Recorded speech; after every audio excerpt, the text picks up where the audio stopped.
Hey, and we're live. I'm Don. It's late. I'm up. Hi. Welcome to all of you watching now, hopefully live. I see Ben Grimm is here. Ben Grimm's awesome.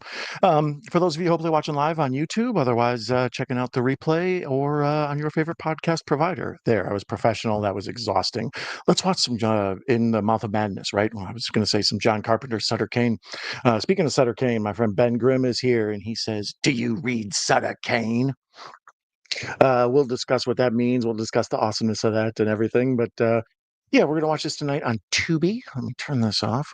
We're gonna watch this tonight on Tubi. I found it. Every now and then I go through the Tubi, horror, everything. They know what I like, so I go through the horror, sci-fi, etc. Excuse me, and check out what's new, what's cool, and set everything aside on a watch list. And then today I was kind of flipping through, seeing what I wanted to watch, and this popped up, and I was like, you know what? I need to watch this with my friends. It's been too long since I've done one of these. The last one was like, I don't know, maybe 3 weeks ago, maybe a month. We watched Big Lebowski.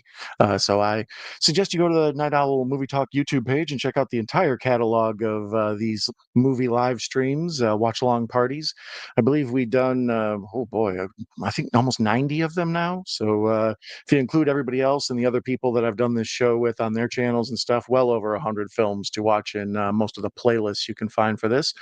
My friend Anthony Chabot is here. Welcome, Anthony. Yo, I just celebrated my 42nd birthday. Well, happy birthday, Anthony. I know you've been through a lot lately, and I know you're working on those memoirs. I'll keep up the good work. I'm seeing Toxic Avenger today. Next movie is Long Walk. I'm curious about Long Walk. Toxic Avenger, I'm very curious about. Um, that movie was made years ago, apparently, I don't know, like 3, 4 years ago, but they couldn't get any theatrical release for it. Like, no one wanted to distribute it. Pardon me, late at night, I got the blaz. So, but I got water and beer, so I'm going to be well hydrated. I apologize for the early hiccups. But as I was saying, this film got wasn't able to get any funding for distribution. That's why it was never in theaters. So it's been around for a minute. So they rebranded it as unrated, and another, some small distribution company put it out, and it did bad this week when it came out. It finished, I think, maybe 10 in the top 10 or whatever on its first week. So, but it's definitely probably got future cult classic status. Dinklage, right? Everybody loves Dinklage.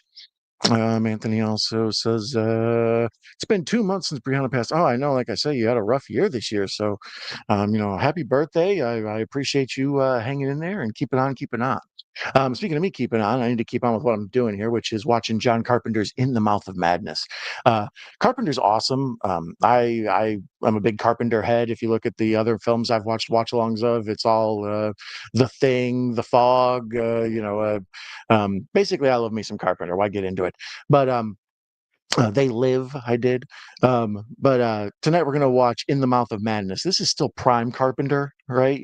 Later on it gets in. I'm not a big fan of Ghosts of Mars. Other people stand up for it. And I'd like to watch it again with you guys sometime, and we'll analyze it, see what we think.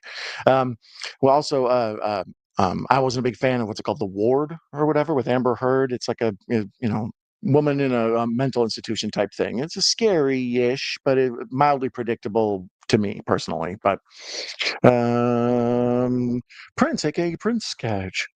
Don, good to see you. Who am I seeing? But welcome, Prince, aka Prince Cash.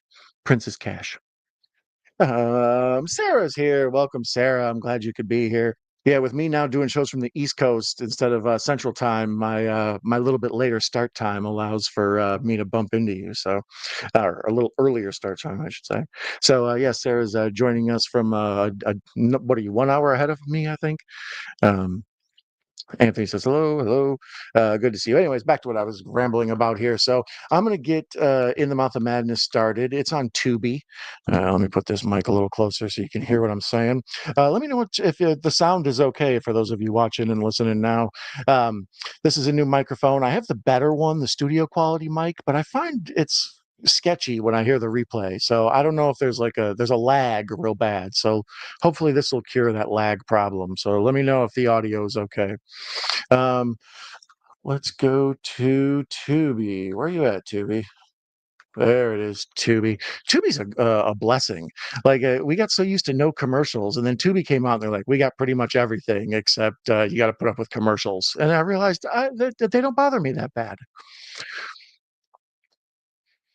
So, yeah, now Tubi's loading. I hope this isn't another Pluto situation. On Friday the 13th, I tried to watch Friday the 13th Part 4 on Pluto, and on there, it kept freezing. I don't know if so many people were trying to watch it or what, but it just kept saying loading, loading, loading.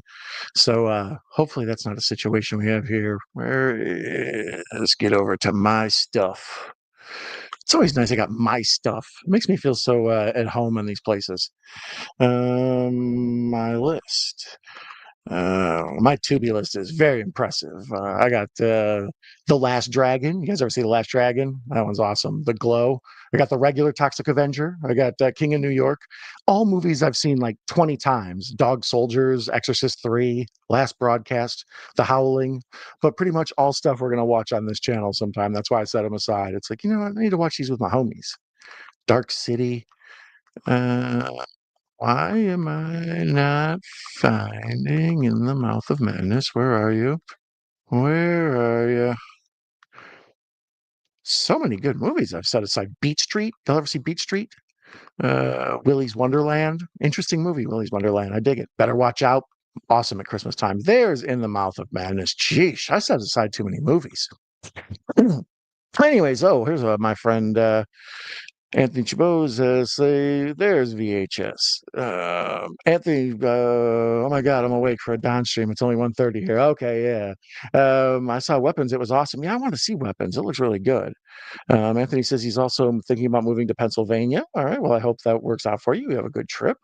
He's up to 2016 in his memoirs. As I mentioned, Anthony's been working on his memoirs for a while. If you watch this show, you can chart him going year by year. It's fascinating little progression as we move along. It helps us string things together. 59th is here. Nice to see you.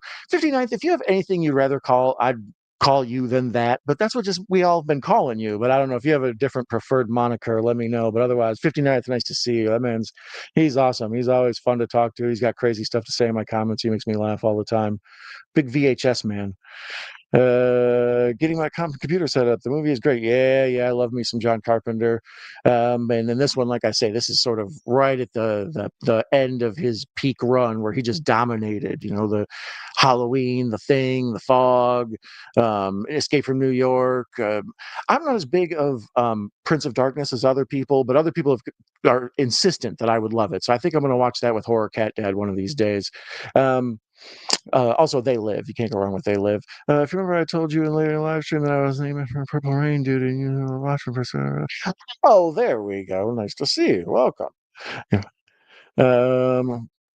Rorschach, my friend. Thanks, buddy.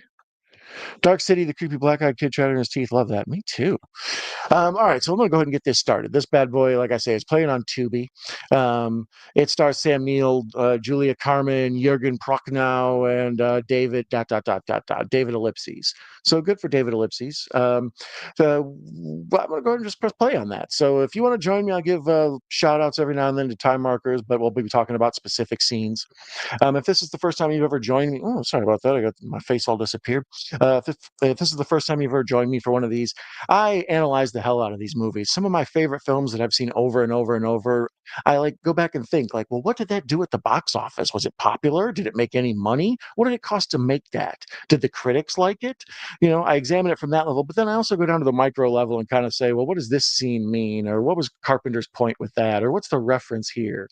This one's full of references. Sutter Cane is obviously Stephen King. There's a lot of H.P. Lovecraft stuff going on in this one. Carpenter's fantastic. So right now I'm waiting through a commercial for Only Murders in the Building. And we're done. That's one of the things I like about Hulu. They'll hit you with the random commercial patterns. You know, sometimes they'll hit you with like the 2 minutes up front. You know, you're not going to have to watch one for a while. There, they hit me with like a little 30-second job. So probably about 10 minutes, we're going to hit up again. New Line Cinema. I love it. More movies need to be from New Line. They went out of business, but sometimes I still see stuff with it. I don't know if I have to research whatever happened to New Line. Julie Carmen. This has got the classic Carpenter score. This one's more guitar than the usual synth piano that he plays, you know. Um, but it's got this cool opening. A lot of Carpenter. This reminds me of Christine, the opening for that. Really, even the font and the way it pops up. In Christine, it starts off. We see Christine being built, and this is looking at Sutter Cane's books being printed. The rock music blasts while the stuff just we see printing presses and all that. It's a good intro because back in the day, like the logic was let people get into movies and settle into their seat, right? They just bought their ticket, they're gonna relax. Maybe you put this on VHS and you're watching it at home, and everybody's still kind of talking and getting settled in. So the beginnings are sort of slow at a lot of these '80s and pre 2000s really, but then around the 2000s they're like, we got to start off with something huge and big. So now every movie starts off like right away, like smack you in the face. We got to get your attention. I sort of enjoy these slow work their way up ones. you know let me get relaxed, let me make sure my microphone's working right.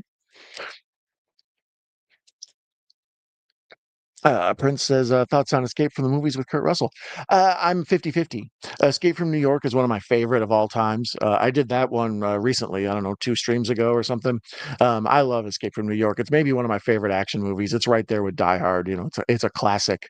And Snake Plissken's so damn cool. I love it.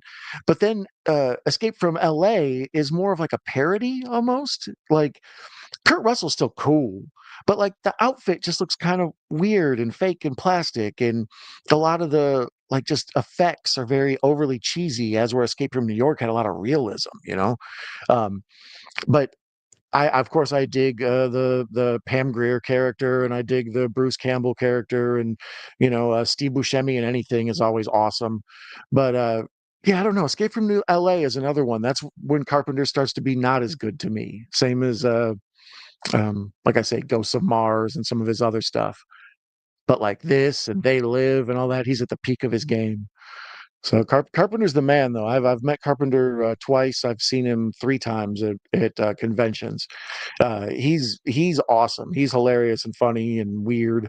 Um, he my cousin and I had got this thing where we paid to meet him and have like a special photo and all this. And he was just sort of a cool, funny dude. And they had this Michael Myers that was supposed to like kind of stand behind us menacingly with a knife, and the dude was smaller than me, so Carpenter was kind of watching this Michael Myers like readjust himself to like not look ridiculous in comparison to me. I'm a tall man, so it looked weird in the picture. Then Carpenter was kind of like looking over his shoulder at this fake Michael Myers snickering, and I was like, oh, Grandpa John, you're the best. um, so here we start off. Sam Neill's in the mental institution, and it's this is a grabber. I said that it takes its time, but just the credits takes its time. Once we start, that big shot of the mental institution that goes on forever, all deep, and now they throw him in like this old basement cell. And then later on when they come back and he's got the crosses all over everything, that's you know super scary, like uncomfortable. You can throw that in marketing and people are like, I want to see that movie. Let's see.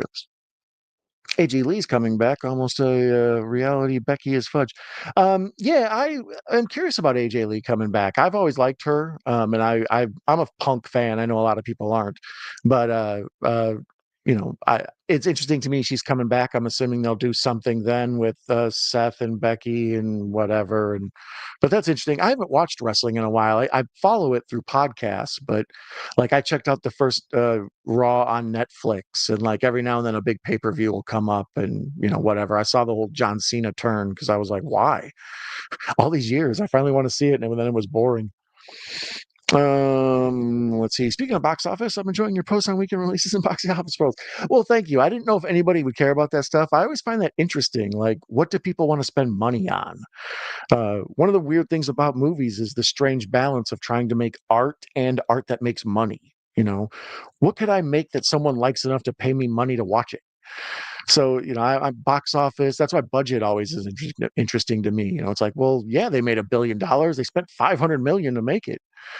So, thank you, Sarah. That's nice. Yeah, for those of you who aren't familiar with YouTube posts, that's one of the things I try to mix in there. I have a few other things coming, hopefully. I need to spice that section of my life up. Die Hard and Escape from New York, great movie combo, right? Like the John Wicks and all them, I think, are descended from those. When Keanu was in Speed, that's around the time it shifted to more like reasonable action heroes. But before that, it was pretty much just like Bruce and Kurt Russell and occasionally Mel. But everybody else was like Schwarzenegger, Stallone, all jacked up monster, mega muscle dude. They were, they should punch their way out of any situation. So these sort of thinking man action heroes are always fascinating to me. John McClane, Snake Plissken. Let's see. Yes, Escape from LA was not liked at release, but has grown a bit of a cult comedy for certain, and for those VHS off the Blockbuster video rides. Yeah, I have Escape from LA on VHS, I believe. Um, It's like I say, I love the first one so much. It's hard for me to totally hate it, but it's not one that I like think about fondly and great. Wow. Here's one of the first montages where Sam Neill's locked in this prison or mental home, and he's got the padded walls and everything, and he starts having these crazy flashback scenes of just snippets, kind of Event Horizon style or something. He sees weird images of axe wielding people and demons and stuff. But anyways, let me get back to the whole plot of this here in a second. What am I looking at? Oh, Escape from LA was on. So that's a water treatment facility in Canada. I think I remember hearing. Yeah, I've watched the commentary for this several times. I'm a big. I remember when DVDs first started getting popular and the film commentaries were on there, and I remember some people being like, "Whoever watches those?" Me. Like before podcasts were a thing, like that's one of my main things I used to put on is find a good commentary and just have the movie on in the background and have some director explain their thought process and all that goes into it. So the commentary for this one I've watched a couple times. The one for The Thing and the one for Escape from New York are both really good with Carpenter and Kurt Russell. Some actor director combos work really well. Carpenter and Kurt Russell, Sam Raimi and Bruce Campbell. So here they've gone back into his cell, and now it looks like something out of Exorcist 3. Like it's all shadowy and dark, and he's got just crosses drawn on everything. He's clearly just given completely into being, losing his mind. Um, this is part of the Apocalypse trilogy, as Carpenter calls it. The Thing is the first one, Prince of Darkness is the second one, and then this is the third one. Like I say, Prince of Darkness is one that's always kind of gone over my head. My good friend, the horror cat dad, beloved internet friend Larry, to everyone, the man's awesome. He's vowed to sit down and watch it with me sometime and explain what it is I'm not getting. But everything else, Carpenter, I just love. Like I mentioned Christine earlier. Christine's fantastic. Um, he came back to being a babyface, thankfully. Seen it. Yeah, that was a weird turn. Like I say, I haven't watched it, but I heard it talked about. I'm a big Cornette mark, so. But yeah, they were talking about it. It sounds interesting to me what's going on. I don't know. Triple H has done so good with the booking, and then it's kind of sloughed off lately. Hopefully, it'll fix it. It's not under a particular energy zone. The films can no longer be made there for security reasons. Some other reason I remember there's some. Yeah, and then I think isn't that the same place? Maybe for Strange Brew. Like, is that the big place where they go to return the beer, or one of them? I don't know. Cuckoo, cuckoo, cuckoo, cuckoo, cuckoo. Where my Strange Brew heads at? If you're a big fan of Strange Brew, be sure to put it in the comments and say hello. Let's see here. Sort of like Ghosts of Mars, that one I love, but it's not of quality. See, Ghosts of Mars intrigues me. I didn't. Well, the first time I saw it, I hated it. I was like, "Damn it, Carpenter, what are you doing to me?" And then later on, I tried to watch it again, and like I said, I love the cast. It's got a good cast. I should like it, but it just looks so cheap and fake to me. The zombies, and even like as high definition and stuff came along, that didn't help a movie like that. They look even more ridiculous, and the film just looks plasticky and cheap. Like I said, the same with Escape from LA. It doesn't have Carpenter's look, just the shadows and the way film looks. Like this movie looks like a Carpenter movie. Here's Bernie Casey sitting here at a table with Sam Neill and oh boy, what's his name, who's in all of Carpenter's movies, smoking a cigarette. And it's just such a big Hollywood thing. He shoots in that big widescreen format and stuff. But something about those movies just don't look right. They're like fake Carpenters. They're like synthetic. I don't know. I can't quite put my finger on it, but it doesn't feel like Carpenter. I don't know. I think Dean Cundey shot those as well. Um, I know everyone's obsessed with John Wick, but I actually love the Equalizer trilogy. I haven't watched the Equalizer trilogy. Right around that time, the reason I mentioned John Wick is because instead of like the big swole muscle guy who you think can just like, well, of course, this big guy, he's basically a fake superhero.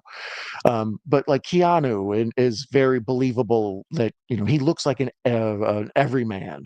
And then after John Wick and The Equalizer and a handful of other stuff, Jason Statham looks like he can, punch his way out of any situation, but these other cats, they look more believable. Like, so after the John Wick theory, there are movies, I'm sorry, there was this whole thing where they started releasing other John Wicky movies. Like there's a ton of them, Novocaine and Nobody, and The Accountant's even kind of a weird John Wick sort of a movie. Don't mess with that guy. They messed with the wrong fella.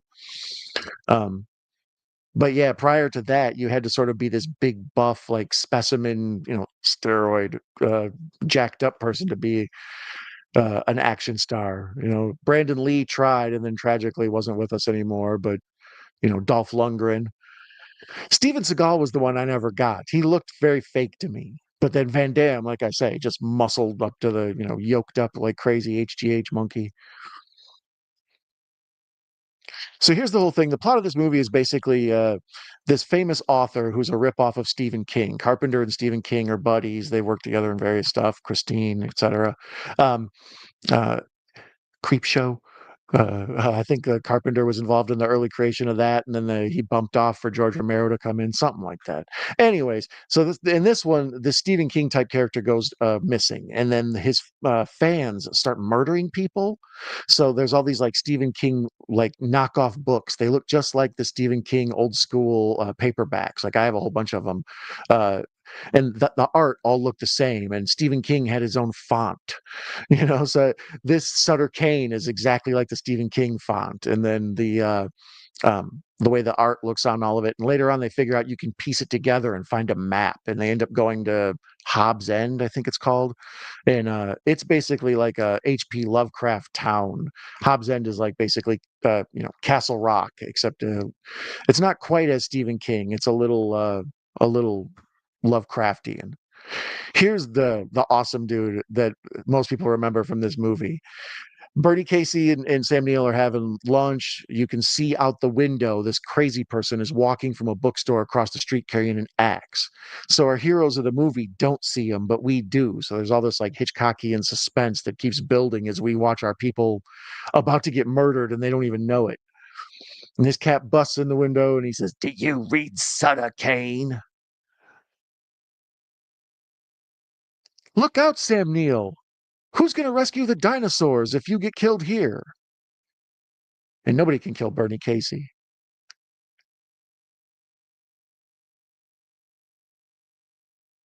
So yeah, he busts through the window with the axe in this old 50s style diner. And he comes in with the big, "Did you read Sutter Cane?" The Thing commentary I need to watch. Yeah, a lot of those, especially older films, it's interesting to hear, since time has passed, people are willing to like sort of gossip and tell more of their, this person pissed me off, so that's why this didn't work. At the time, you still got to be political. So as 20 and 30 years and 40 and 50 years pass, they're willing to dish a little bit more. So Carpenter in general is pretty cool. He's laid back and chill. Kurt Russell is more like the laugh and everything's great kind of guy. I'm getting the resemblance of Eddie Kingston only wrestling in your face. You kind of look like him. Well, that's the big beard. Normally, I'm a little, but yeah, I like Eddie Kingston. He's funny to me. But yeah, the big beard. I haven't cut it in a minute. I have a 10-month-old and she loves to pull on it. So right now, even though I should trim it, I've been letting it grow so the baby can hang on the beard. So if you hear any weird, it sounds like a pet monkey or anything in the background, let me know. That's probably the baby. I'm not even sure I have that on DVD, only VHS. Which one? The Carpenter? Oh, The Thing, maybe? So yes, Ghosts of Mars was really Escape from Mars. Well, that's the thing with Ghosts of Mars. It's a lot like Assault on Precinct 13, and it's also got a bit of Carpenter's other stuff that he loves. And I had heard that Escape from Mars was going to be that, and they couldn't get, I don't know what, the funding, or they couldn't get Kurt Russell, or I don't know what the deal was. But it's kind of a pretty good cast. So here's speaking of a good cast, we've had Bernie Casey. Now here's Charlton Heston, and basically, as I said, this author goes missing, and he moves into or disappears into his own fictional town, as if like Stephen King disappeared into Castle Rock or something. And the publishers of his novel want him to come back because he's obviously a cash cow. So they send this, sort of detective-y guy to go looking for him. And of course, they assign him, the pretty lady who works at the publishing office to go with him. So that way, there's sort of a love interest deal for him to have with him. Also, a damsel in distress. That's important to have, And when things go bad, she can always get kidnapped by a monster, and he has to go looking for her. Snake is Ice Cube. Yay, yay. Mick Vanis is gold, right? I love me. Prince. Right, Prince was the first John Wick made the best of both properties. I think it was a whole preferred Equalizer franchise. Yeah, I don't know. Denzel, do you think he's good in that? The Equalizer franchise is weird to me because I remember it as a show when I was a kid, and I think it might have been a remake then. And then later on, what they made Queen Latifah the Equalizer? Like she had a show, right? And then they made the Equalizer in movies, and it was Denzel. So I was like, I didn't realize Equalizer was such a big property. I think when I was a kid, it was gonna be like an older British dude. I don't know. Been a minute. Uh, John Wick is too much action for me. I like John Wick. The style of John Wick is what separates it from all the other movies of that ilk. Like the neon lights. It's very like almost like a graphic novel come to life. Like it just looks cool. It's so stylized, but it's a lot of the same old ridiculous. It the kung fu from old school kung fu movies looks awesome. It moves really fast, but if you watch so much of it, it's so fake and ridiculous with the grab the wrist, flip it around, do the thing. Like it's all like this chain wrestling kind of thing, and it's like you kind of roll your eyes at it. It looks fake. Um, as opposed to Nobody, the Bob Odenkirk movie, that one looked real. The fights looked like when they hit people, you could see them like kind of hurting their hand and stuff. Like it, a lot of the injuries came from tripping over stuff more than like big knockout blows. So yeah, here's where we get a good look at all these paperback novels in the Sutter Cane slash Stephen King, covers. Um, Yeah, it was weird. Stephen King, when you would go in bookstores, we don't really have bookstores much nowadays, but when you'd go in, there'd always be like the big cardboard cutout or some end cap with just all the Stephen King novels. I got a bunch of them on paperback, It and Cujo and Misery, and they all have a kind of the same art, the same font. They fit together on a shelf. I think that's nonstop in the sequels for me.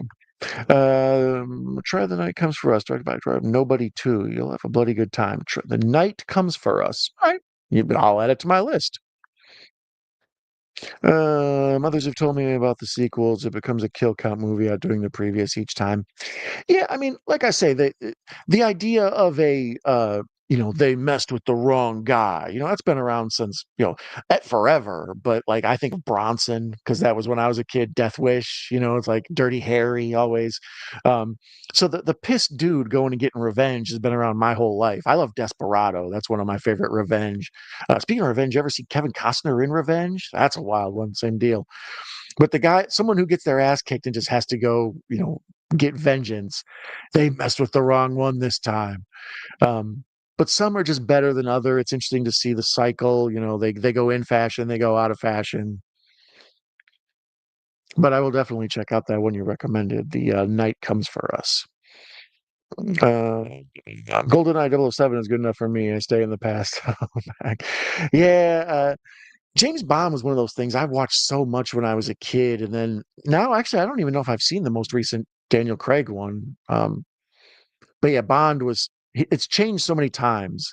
It's been weird. When I was a kid, everybody argued that Roger Moore wasn't as good as Sean Connery, and then eventually it became Pierce Brosnan and Timothy Dalton, and or was that the other way around, flip flopped? Um, and then with Daniel Craig, just I don't know. And now they're talking about having a new Bond already, and then maybe Christopher Nolan is directing. I don't know. So Bond is a weird franchise for me. I have a love hate with it. Some of them are cool, some of them aren't. There's a lot of Bond ripoffs out there too. That's Sam Neill is Indiana Jones or Jurassic Park. Yeah, pretty much. Pretty much. He's like this archaeologist guy starting out digging for dinosaurs, and I think Spielberg must have, like, had fascinations when he was young, like, he loves World War II, he loves aliens, archaeologists, he's got a thing. Although I think, the original idea for Indiana Jones is all, George Lucas, but who knows with the 2 of them. I love Denzel in this role. It's like John Wick with a lot of heart, just so likable. Denzel in general is just cool. He's one of those actors where no matter what his dialogue is, it says it good. Then again, I like 300, and that has gore style, but the graphic novel style is cool. King's King. Yeah, I love that 300. That's one of the things about it that looks so cool. It's highly rewatchable. It's like Sin City. It feels almost like you're reading a graphic novel without going as far as oh god, I can't think of old buddy's name. The dude who did the Hulk, the first one, the guy that did Crouching Tiger, Hidden Dragon. Um, when his version of the Hulk, where it is like a comic book, like the panels move almost like Creep Show and stuff. That one's maybe slightly too far into comic book, like American Splendor. Um, but yeah, I really dig 300. Sin City. Sin City 2, not as much. And what's the other one? The Spirit. The Spirit, I didn't really dig at all. But it was like Frank Miller just got permission to use Robert Rodriguez's Sin City style, and it just kind of didn't quite work out. Tombstone or Open Range? I've never seen Open Range. I just watched Tombstone again recently. Mrs. Night Owl had never seen it, and I was like, let's see if you can do cowboy movies. Who's your pick for the next Bond directed by Denis? Oh yeah, so it is Villeneuve is going to do it. Okay, yeah, I don't know. There's so many folks out there, that could fit, but the problem is a lot of new actors aren't really people I'm excited about. Like the new Running Man is coming out. What's his name? I can't even think of dude's name. That's what I'm saying. He's like the new Sam Worthington. What is dude's name? Glenn Foster? I don't know what his name is. The guy from Twisters, and he was like kind of the jerk guy, the Val Kilmer role in Top Gun Maverick. I can't even think of that guy's name. But they're remaking it, and that's what I'm saying. It doesn't feel like a big enough star. That's an Edgar Wright one, so I'll watch it. Same with this. If it's Denis Villeneuve, I'm going to watch it no matter what because it's Denis Villeneuve. Sorry, here's another part. Sam Neill's in the bookstore, so we haven't started the second act where we move into the journey yet. Right now, we're still in the first act where it's unraveling. So he's in the bookstore getting a bunch of Sutter Cane books to read to figure out, kind of get some idea, do research before he goes on his mission. And some zombie out. Like he looks like he's cracked out nerd guy comes walking up to him. It's like, "Do you read Sutter Cane?" Where are we? Timestamp. We're at the 22-minute mark. We've only had one commercial to start. A little 30-second job. Shout out to Tubi. Don't hit me up too bad later. Casino Royale was good. I heard. I love the new one. Woody Allen Casino Royale.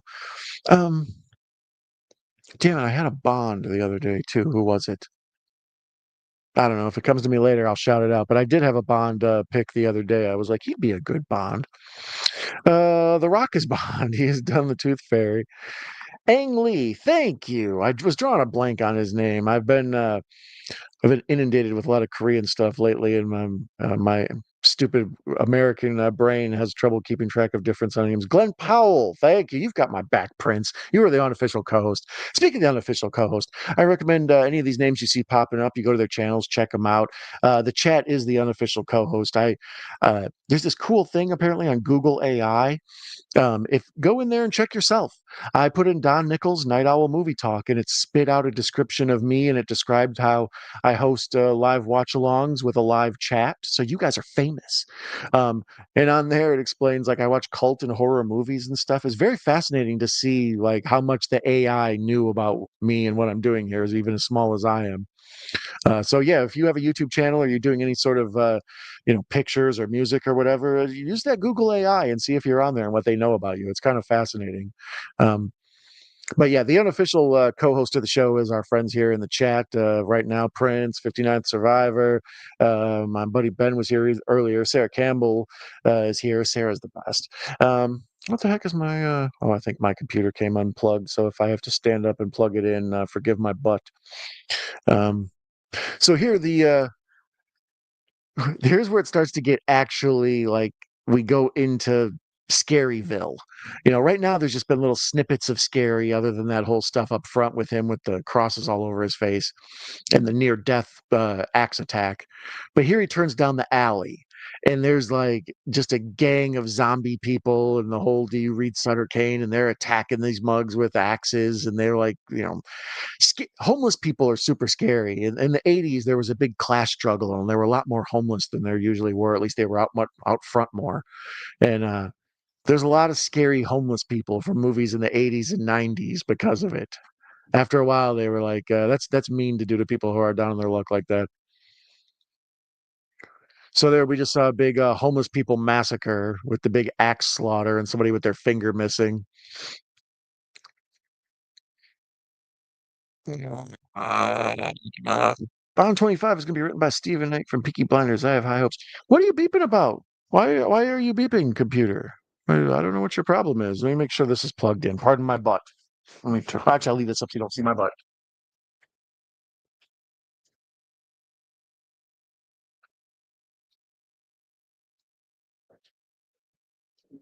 Aha.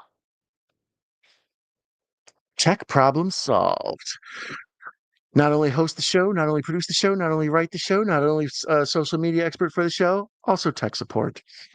Um, so yeah, here's the part where he figures out that the covers that all sort of match up and line up, that if you cut them out, you can sort of make a map and figure out how to get to Hobbs End. Um, if you go on the internet and look up the whole thing with this Hobbs knob or whatever, some people say Hobbs is or Hob is another nickname for the devil, and that's why Carpenter chose it. And other people say it's like the name of some town in an old movie from the 50s. I can't even remember what it was, some old black and white thing. And it was supposed to be a reference to that. So there's all this argument over where they got this Hobbs End thing from. Most people just agree it's because it sounds kind of like Castle Rock. Let me see here. Oh, by the way, and this part, Bond 25 is written by Stephen Knight from Peaky Blinders. Yeah, I love Peaky Blinders, and I think that's one of the things with Bond is you kind of have to keep it, UK. You got to keep it British, right? Like if it's too American or it's too whoever. Like I always thought Idris Elba would have been a good Bond. I think at this point his time has passed, but um, it has to be someone who feels. You know what I mean? We can't have an American do it, in my opinion. It's not quite right. Um, into Asian action my entire life, so I'm going to help you if you want recommendation. The stuff I've seen, like when I was a kid, I used to, the Kung Fu Theater would be on the Friday and everything, the old Shaw Brothers films and all that stuff, or Saturday, I'm sorry. So, the stuff like that from when I was a kid. I was a big Sho Kasugi fan, like Enter the Ninja, Revenge of the Ninja, and all that. Ninja 3, The Domination. Um, so I've followed a lot of Asian action. Of course, when you're a film fan, you go check out all the Bruce Lee. Um, but as far as like actual, stuff from modern era, like I've seen two of the Raid movies. Is there more? I don't know. Um, recently, of course, there's so much stuff with like Squid Game and a lot of, what was that thing I just watched? Kingdom, I think it is. That's all Korean stuff, South Korean. Um, but I think South Korean. Train to Busan, stuff just filters through. Host was very good. The Host, whatever. Um, you know, uh, certain stuff just filters through because greatness will find you. That's one of the great things about movies. Even if I don't really go looking for some stuff, it seems to work its way to me. You ever see Ricky O, the story of Ricky? That's good Asian action cinema. I'm supposed to watch that with our good friend Matt Pugwall 316 sometime. I have a variety of appearances on other channels coming up, and hopefully have some other folks coming on here to do some shows with me. So um, it's been too long of just us talking. Sometimes we got to have a friend over, right? Sleepover. So now here, this is these people are driving through this cornfield, and it feels like Children of the Corn, the start of it. All the king is poured into one here. This HD transfer, I got the tongue ties tonight. I'm gonna have to have a drink of water here or a beer. Um, the HD transfer on this is really good. I've traditionally watched this on DVD or when I was a kid, I watched it on VHS a million times. So sometimes I'm always taken back by movies I haven't seen in a better, clearer presentation. So this one, a lot of times, there's been shots that have made me kind of stop and get my attention. Speaking of where I'm at and attention and all that. We are at the 28-minute mark, 29, right there. Yeah, they're driving through the cornfields, very beginning of Children of the Corn. Outlander, give us your woman. We have your woman, Outlander. Um, Shokasugi. Yeah, yeah, Shokasugi is the man. Do you ever hear Michelle Yao movie? No. I think Crouching Tiger, Hidden Dragon is maybe one of the only ones I've seen. And am I being racist on that one? I don't know. Um, Carpenter's crowds of street people and so many of his works escape from New York crazies, the multiple gangs, and assault on Precinct 13. Yeah, Precinct 13. It's awesome to me. It's basically supposed to be a remake of Rio Bravo. You know, the cops are held up in the prison and the bad guys are attacking. Um, and it's kind of got the anti-hero, like the good guy in it is sort of a bad guy. We know he's got a very Han Solo vibe to him. Uh, but it feels 1970s independent. Like it's like a cheaper version of the Warriors in some parts. So I like Assault on Precinct 13. The remake, I'm in between on. I watched it once and I thought it was fun, and then I watched it again and I hated it. So I don't know. I need to watch it a third time and have a deciding vote of the remake later. Um, the Carpenter remakes in general, I'm not a fan of. The remake of The Fog, I didn't dig. Um, the Thing prequel, whatever it's called, Thing, the one where it tells the Swedish camp, Nordic camp, whatever. I'm racist. I'm Finland racist. Um, my apologies to all my viewers in the Scandinavian countries. Y'all are awesome. Um, but yeah, most of the time when they redo these Carpenter movies, I'm not a fan. They've been talking about redoing Escape from New York forever.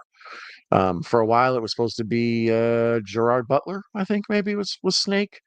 And then for a while they wanted to, of course, do the gender swap. It's like, man, I don't want a woman Snake Plissken. Make a whole different cool movie with that, but don't just try to do it for the sake of shock.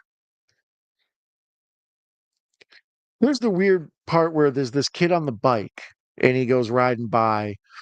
They're on their way to go find Hobbs Knob or whatever, Hobbs End, and they're driving at night. And we've all had this experience. I think if you've driven late at night in the middle of nowhere and it's just dark and you're by yourself and you feel alone. So she starts tripping a little bit. A kid rides by on a bike, and then later on, the same kid rides by, but it's like an old man, and he kind of looks like John Carpenter, but when you look real close, it's like real bad kind of facial. It's the word I'm looking for. Latex makeup. Because then he gets hit, and we get to see his face, and it's kind of extra rubbery and witchish.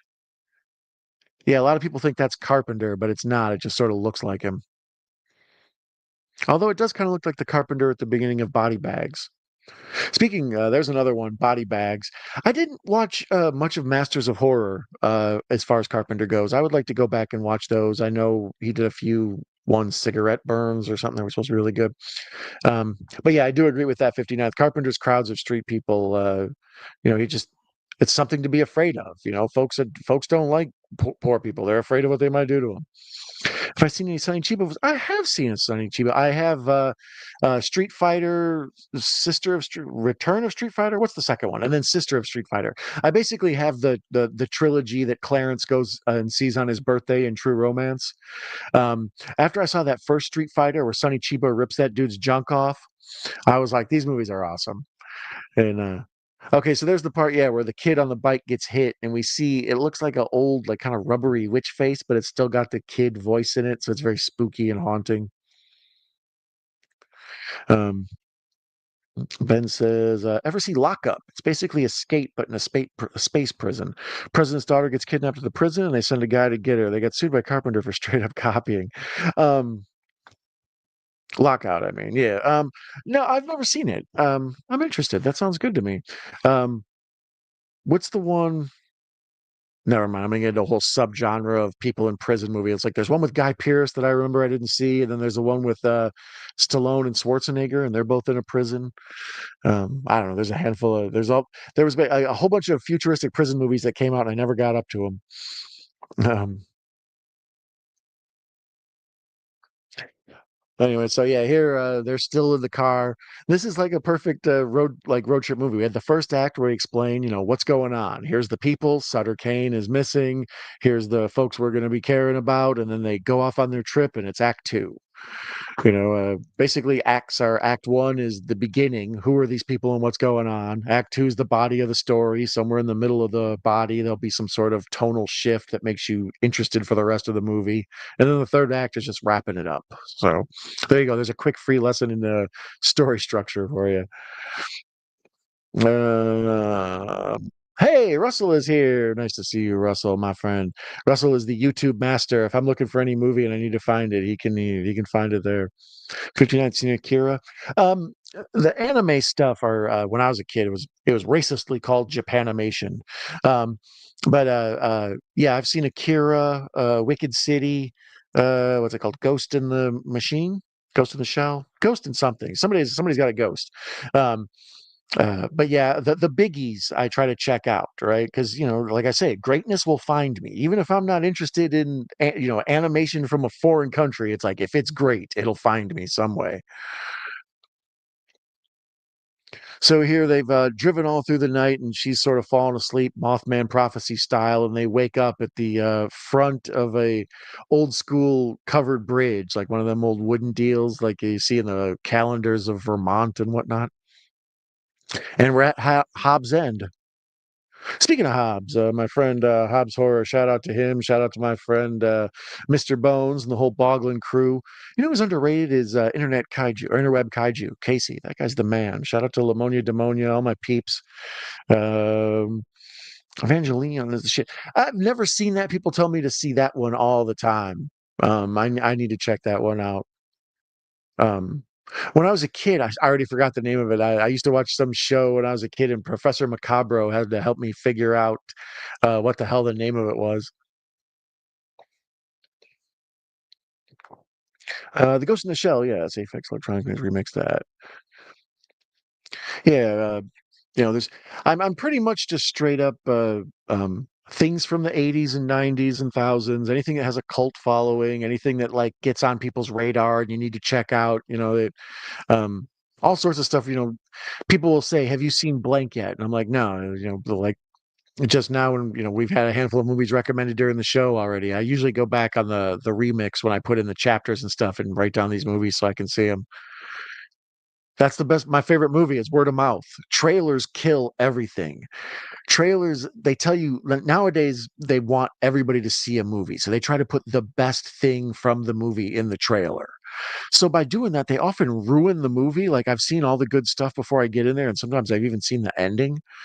So I have grown. I used to love trailers. When I'd go to a movie and the trailers in the beginning, they would be so exciting and interesting. But now I hate them with a passion. So any movie I can see without seeing a trailer is one I might be interested in. Here's these weird sort of Village of the Damned kids. They're in this empty town. They've just gotten to Hobbs End, and it's kind of this quaint, old New England town. And these children come chasing a dog around the corner, and it's sort of charming, but it's also like Norman Rockwellian, but it's also like kind of creepy in its own way. And then later on, the same dog comes running by, but it has three legs, and the kids are all sort of zombied and jacked up. And we hit our first commercial, ad 105. All right. Let's see what's going on here with my friends in the chat. People Toys, aka Devil's Times 5. Never seen it? I will. Start with the Ghibli stuff if you're interested in anime. That's the ultimate gateway. Okay. The problem is I'm so behind on modern movies. Uh, in the My whole life, I'd be around video stores and stuff, and I'd go rent movies by the bajillion.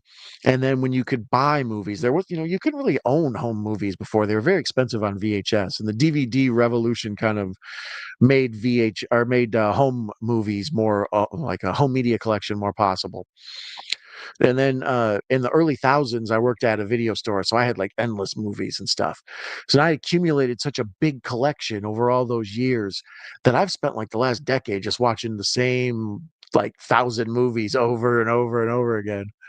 So new stuff every now and then is what I'm interested in trying to catch up on. So I always feel like there's just some stuff I'm never going to get to. Like anime is one. Like I don't know if in my life I'll ever get a chance to get deep into anime, or if I'll ever even some of the old school like 60s and 70s kaiju stuff and all that. Like I'd love to go back and get all into that Spectre Man and all that. It's like I don't know. I got so much to watch.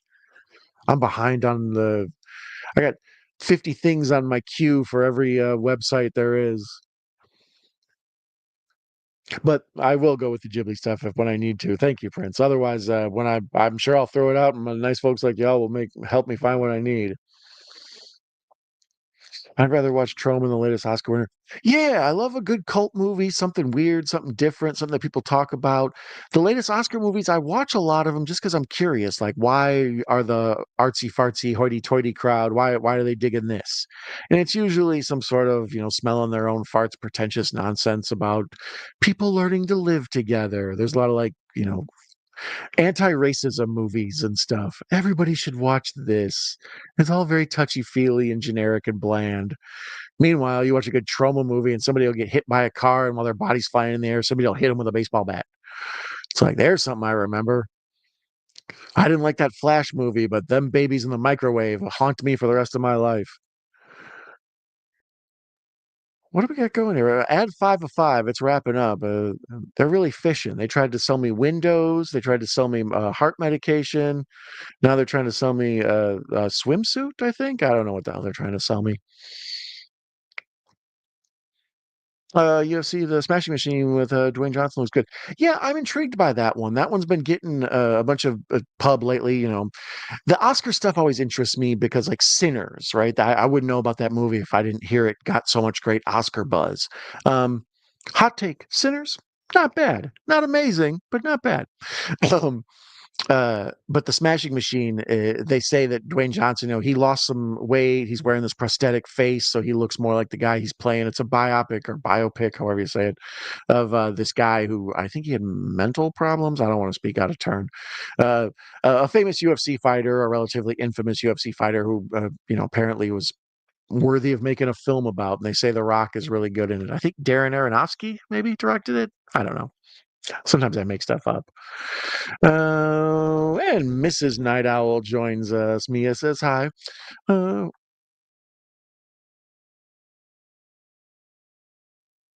Sorry about that. Hi, Mia. Hi, Mia. My baby's in the other room watching, and Mrs. Night Owl is apparently wrangling her. I appreciate it. Hey, and, Russell says hi to my better half. The Rock and everything. The Tooth Fairy was damaging. Yeah, there was a point though where The Rock literally was in everything. Like him and Kevin Hart were like in every third movie. Like I was joking the other day. I told Mrs. Night Owl, I was like, I went into the bathroom and The Rock was in there. That guy's in everything. I watched DC Super Pets with my kids. Guess who the voices were? The Rock and Kevin Hart. Um, I don't know. I thought that The Rock, he made an interesting push. He kind of became that generation Schwarzenegger, the big muscle bound guy we talked about before. Like they look like an action hero, the ridiculous physique where it's like, well, if anybody should be able to jump from one building to another or hang from a helicopter while it's flying or whatever, should be this muscle bound goon. But when it's a Bruce Willis, you're like, damn, that man's like 70 years old. He's going to get killed up there. The Rock getting the Oscar, baby. Yeah, that's what I wonder. That's the thing. I don't. It doesn't seem like The Rock would win an Oscar, but he's also got time served. Hollywood loves time served for Oscar recognition. It's like, wow, you've been around for a long time and haven't faded away. Here, have a trophy. Each year the like best actor or best supporting actor always has somebody. It's like, yeah, they're probably going to win because they should have won 3 times ago. Let's go ahead and have a little beverage beneath the scene. Hey, I see my friend Matthew Binney is here. Hey, Don, good film this one. Oh, hello, people. If you're not following my buddy Matthew Binney, he's hilarious and fun. His videos are so full of life and exciting. They I don't know, they're like drinking a Red Bull or something. So be sure to check out my buddy Binney. Good to see you here, my friend. That's one of the things about this late night shift is a lot of my folks from abroad get to check out the show. And according to analytics, a lot of the people who do watch the show are from overseas. Australia, Germany, a lot of folks in Thailand. Who knew? Very, very big in Japan. I think she thinks it's FaceTime. She keeps trying to say hi to Dada. Oh, Mia.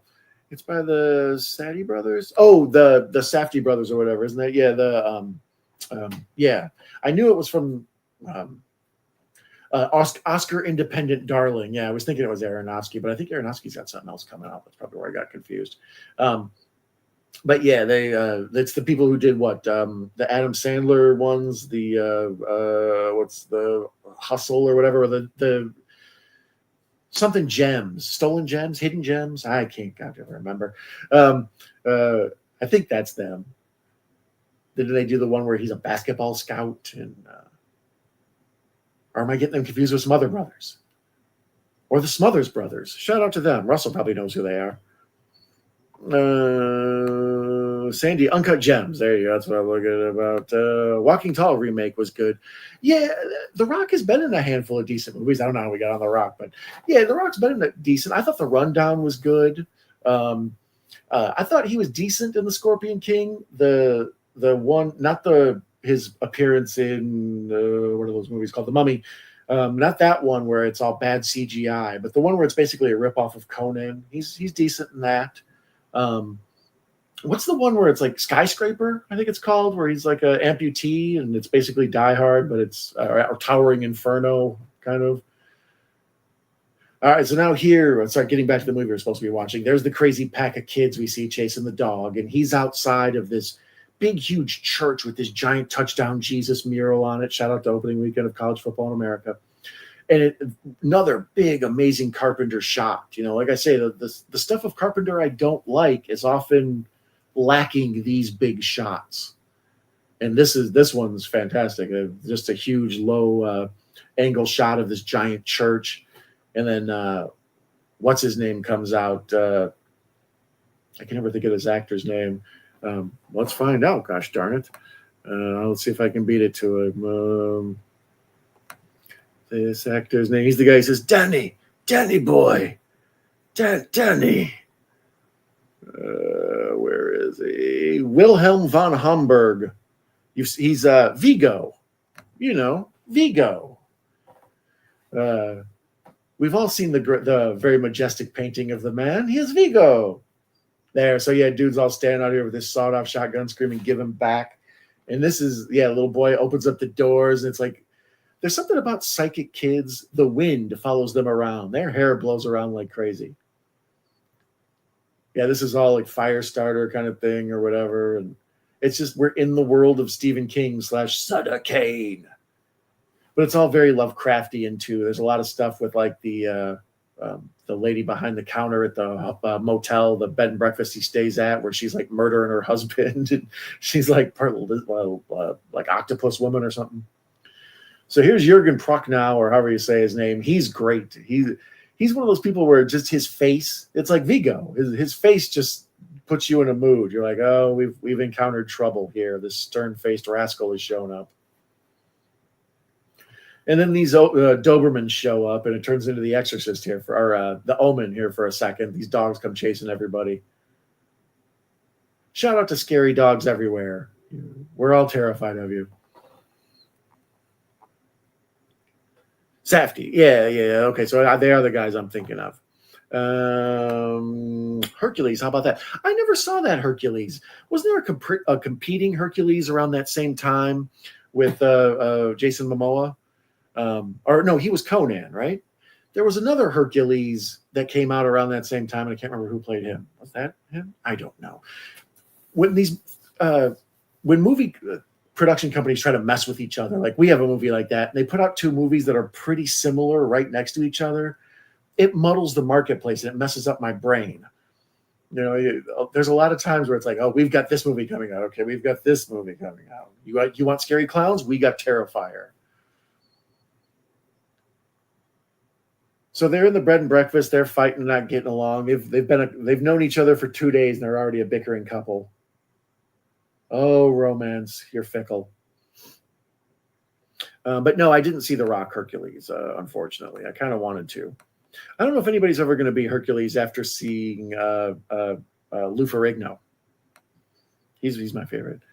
Told you I'm a great help and everyone else. You are. That's the thing. The co-host of the show is you guys. If it wasn't you guys, it'd just be me sitting here rambling about my thoughts about movies. And although very interesting and charming and clever, mind you, it kind of gets old. So yeah, you guys being here to talk with me and feed me questions, ask things for me to respond to, talk with me, answer my questions. It's a watch party. It's right in the title. So I appreciate you joining me tonight. And if this is your first time here, please like and subscribe.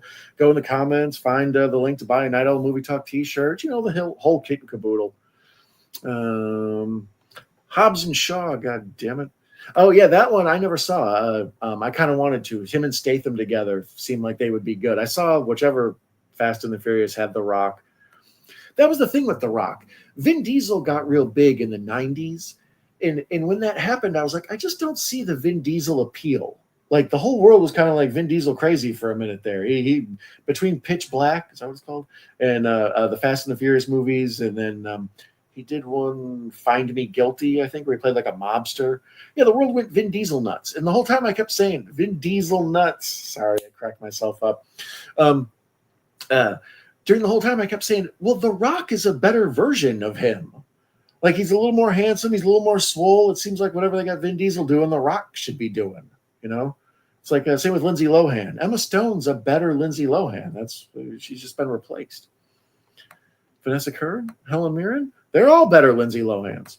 The Rundown was good with Christopher Walken. Yeah, I like The Rundown. I thought that was a fun one because it's, you know, I was like a good jungle adventure movie, and anything with Christopher Walken's fantastic. So now here's where things start to get sort of bizarre and amiss. He's walking around this bed and breakfast, and the oil paintings on the wall have like weird zombie faces, like kind of like jacked up mutants. Real,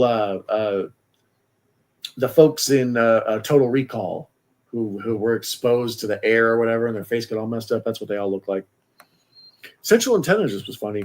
Yeah, I've always meant to see that one. Like I say, the Central Intelligence looked good to me. I saw, oh god, The Tooth Fairy and Rampage. I still haven't seen Rampage. You would think I would have seen Rampage. That one's on my list. I'll pick Cena over The Rock all day. The Rock as a wrestler up until like the last 10 years was my favorite. He would always be like the funniest and the weirdest, and you know, he would have the best comebacks. Sorry, my microphone was blinking at me, and I didn't know if it had gone out or not. I'll check the mic settings later. Hopefully y'all can still hear me. But as I was saying, The Rock, when he was on the mic, like when Stone Cold was real popular, I liked The Rock better. I thought he was funny. He said more ridiculous stuff. It was more entertaining. He was like such an egotist. It seemed like a guy who would fight for a living. But then, like, I don't know, jump to 20 years later, and this fool's like trying to run a coup on DC. Did you ever hear that? Apparently when he was Black Adam, he tried to have Kevin Feige, whoever the hell it was, no, he's the Marvel guy, whatever. Whoever was in charge of DC at the time, he was trying to get them booted out and totally take over DC and like run the direction of where it was going, the way like James Gunn is. He wanted Black Adam to fight Superman, Man of Steel, instead of Shazam, because Shazam was beneath Black Adam, according to him and stuff. I don't know. He's delusional and crazy. And apparently there's all these stories of like how The Rock has people stand there with a Gatorade bottle on set so he doesn't have to walk away. He can just pee in the Gatorade bottle. So he has like kind of a piss boy that stands there and holds his Gatorade so he can just stand there. I don't know. Very History of the World, part 1. I guess him and Ryan Reynolds on the Christmas movie they fought nonstop. There's all sorts of Rock gossip. I don't know. Apparently, his social media, he's been to Whataburger for the first time like 5 times. The last 5 years have been nothing but bad press for The Rock. I don't know. That John Cena thing we talked about earlier, where he was behind that supposedly, that was a mess. The Curious Case of Dwayne Johnson. Let's see. Enough wrestling talk, but we'll probably get back to it. I saw a funny joke about kids these days never had to run from a random stray dog on the way home, never known the full speed potential. You get chased through your block. Yeah, we've got them here. I live in a less than affluent area, and yeah, there's like 2 or 3 dogs that are currently chasers. We got one that we've debated we're gonna have to call somebody on, but yeah, the folks in good neighborhoods, those dogs, those people get sued. But in the bad neighborhoods, it's just like, send Oso home. Get out of here, you. Jumanji films with The Rock after. I never saw those. The original, actually, you know what I did? I take that back. That was one where TNT, the channel, I don't watch it that much, but they would have basketball on. I'd watch an NBA game and fall asleep, and then I'd wake up at like 2 a.m. and some movie would be on. That's how I've seen a little bit of Rampage. That's how I saw the skyscraper one, whatever the hell that was called. So that's how Jumanji, thank you. I forgot the name of it already. That's how that one was. I woke up and Jumanji was on, and I'm just sort of laying there trying to figure it out. Like, what's up with The Rock and whatever he's up to, Kevin Hart and old girl. And I don't know. It was adequate, the little bit I saw. It was fun. Okay, we've had our third commercial, and it's past now. Triple X. Handsome even with no hair. Well, I'm not sure. Didn't like Black Adam. Yeah, I haven't seen Black Adam. I saw Shazam. Shazam is a Bobo Superman, you know. Peter Safran was in charge of DC. I don't know what to take him. Yeah, I couldn't even remember who was in charge of the last batch. Zack Snyder was kind of the figurehead of it. You know, people assumed he was behind it all, but then when Justice League came out, we saw he was not. Yeah, the Black Adam one. Shazam, when I was a kid, was just, he felt like knockoff Superman. So I was never really into Shazam. And then when I watched the movie, it was adequate. It was cute. It was a family movie about adoption and built families and whatever. So it was sort of a sweet superhero movie. Although old buddy in that suit looks ridiculous. The like fake muscle suit.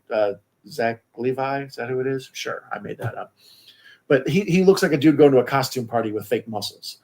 So then when Black Adam came out, I was like, I just don't know if I want to see this. It doesn't look fun, and it's a spin-off of a character I don't care about already. So here's the part where those kids I mentioned earlier are chasing the dog, and they're all zombied out and scary, and the dog's got 3 legs now. That's pretty good practical makeup. The old man that got hit on the bike to start this and that had the little kid's voice, that was bad practical makeup. But this is good practical makeup. That kid is creepy looking. It was Walter Hamada in charge, not Safran. My bad. Okay. Oh, I'm not actually familiar with Walter Hamada. There's a bunch of documentaries that they've made about comic books and stuff. He turns up a lot. He's in one, Necessary Evil, I think it's called. It's a DC one where they basically talk about all the different villains in the DC universe and why they're needed and why a good villain makes the hero who they are and stuff. And I think he's got a lot of insight in that. But anyways, James Gunn's steering the ship now, and apparently we're going in a new direction. It looks like it's pretty good. The sets in this are so, like, this might be his biggest scope movie, I think. Like, most of his movies, Halloween is all, like, suburban and in houses. The Thing is all, in the snow and in barracks.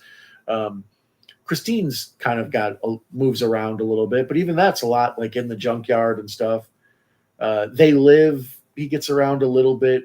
They Live feels a lot like Prince of Darkness because there's that whole church next door and some of the characters are there. And then eventually when they get to that one office building where the end takes place. But that one's not a big, wide open movie. What's a big, wide open movie is, what is it? Memoirs of an Invisible Man? That one's terrible. But Chevy Chase, that one's directed by Carpenter. Carpenter was a big Universal Monsters nerd like most of us. And,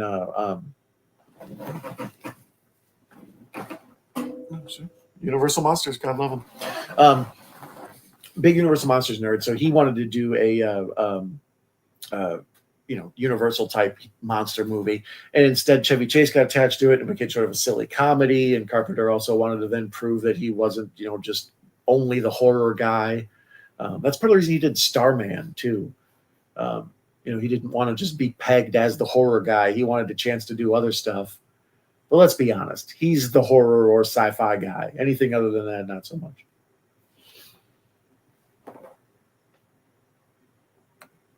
Man lying in hospital bed after having his leg amputated. Doctor comes in and says, I got some bad news and good news. The bad news is we cut off the wrong legs. The good news is your other leg is getting better.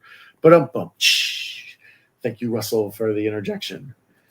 So here's Jürgen Prochnow playing Sutter Cane. He's just one of these people, like his face says horror movie. I watched a movie last night or 2 nights ago called Little Bites. It was directed by Rob Zombie's brother, Spider One. And you heard that correctly. And Heather Langenkamp's in it, Barbara Crampton. What's her name that plays Valak? Basically they did their casting at a horror convention.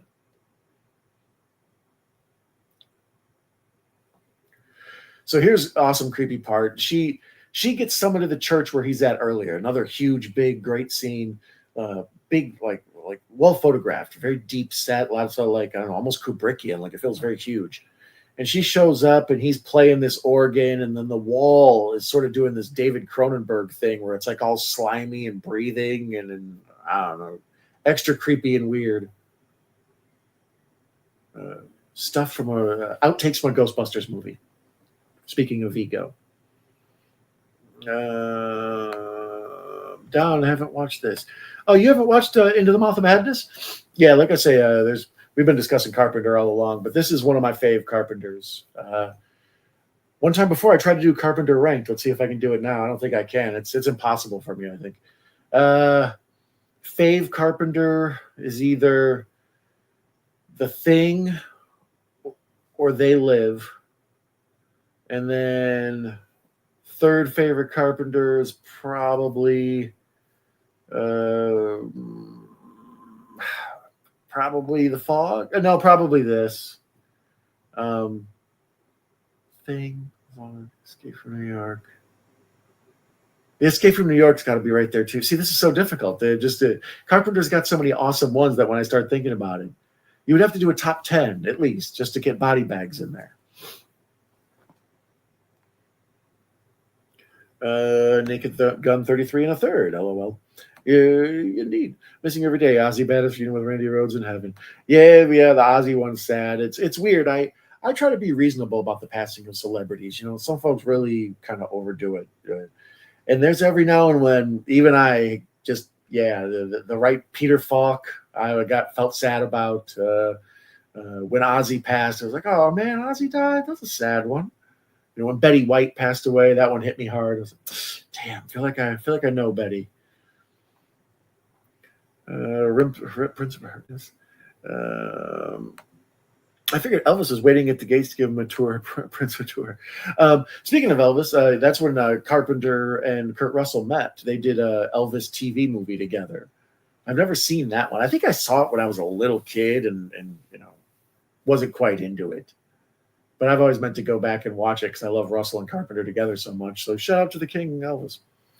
Body Bags, yes, that's a perfect 3 a.m. movie, right? That one, that's on my list to do with you guys sometimes. Sometime, I should say. That was apparently going to be, pardon my stutter, that was a mess there, geesh. There was apparently going to be a show like Tales from the Crypt. Showtime wanted a competitor with HBO's show Tales from the Crypt. So they were going to do a show called Body Bags, where Carpenter was like their crypt keeper, and there's just ended up being like a one-off movie. Mark Hamill, Stacy Keach, also all sorts of good stuff. Peter, what's his name? The guy from Fonda, right? The one from Revenge of the Nerds. Sam Raimi even has a little guest appearance. So once again, things are amiss in the movie I'm not talking about. They're still in the hotel. Basically, things are falling apart and unraveling around them. That's kind of the point of this movie. It's the descent into madness, as if you couldn't tell by the damn title. So it starts off sort of regular, even though we see there's going to be insanity coming because dude starts off in a mental home. And we follow a regular, almost detective journey, and now it just keeps unraveling and monsters and slime and tentacles. And we've gone full on Lovecraft at this point. Sam Neill he's an underrated, awesome actor. He turns up in a lot of good stuff. He plays Damien in the third Omen movie, and he plays like the Damien grown up as the president or whatever. He's an ambassador, and I believe he becomes the president. We talked earlier about Jurassic Park. What's that one? Possession. He's really good in Possession. He's really good in this. He plays. I don't know. Like I said, we talked about the everyman before. He feels just sort of like an upper crust everyman. Like he's upper middle class, not super rich. He's educated. He seems like he'd get his way out of problems without punching his way out because he might be in trouble then. So now here the woman he's with is standing behind a door, and I'll just see her outline, but then there's all these crazy like tentacles floating around under the ground, very very thing. David Lynch and Val Kilmer have hit me. That's why Body Bags feels that way. You're right, Tom. Yeah, I love me some Body Bags. I need to check that one out. I love a good anthology horror movie. Um, Speaking of anthologies, I was talking to this. Part of the problem with the big gaps in between episodes of the show here is um, sometimes I don't want to come on for 3 hours or it's late and I can't get a whole 2 hour movie in. So instead, I've been trying to find something that we could watch for maybe an hour or even a half hour. So I think I'm going to start doing little pop ups where I'm watching episodes of maybe The Twilight Zone. I think the Tales from the Crypt cartoon is floating around. You know, maybe a few key episodes of The Munsters or The Addams Family. Maybe those Carpenter ones we talked about earlier, the Masters of Horror. You know, maybe do a little hour episode. Because some nights it gets so late and it's like 1 a.m. and I'd love to get on and talk with you guys, but it's like I don't have time to do a 2.5 hour movie. I'll be up till the sun comes up. And a lot of nights I am anyways, but so yeah, if that's something that'd be interesting to you, please put that in the yes in the comments or the live chat now. If you'd be interested in watching a little maybe 45-minute episode of this, watch some Twilight Zone, watch some Alfred Hitchcock Presents. Ben's in. Yeah, that's what I was thinking. There's so many out there that I love, and you know, it would able. Blah, blah, blah, blah. Apparently, I'm extra dumb tonight. Tonight, seriously, all the time. It would let me get on and talk to you guys for 45 minutes, an hour, but I wouldn't have to work around the baby schedule. Oh, I can't. Baby was up teething tonight, so I can't do a 3-hour movie. And it would also classic afternoon sesh. You know, got some free time in the early evening, pop on, watch Alfred Hitchcock Presents with you guys. So here's where Vigo puts the shotgun under his head. Vigo, pretty scary. Oh, there we go. So long, Vigo. There is purple slime under this entire town.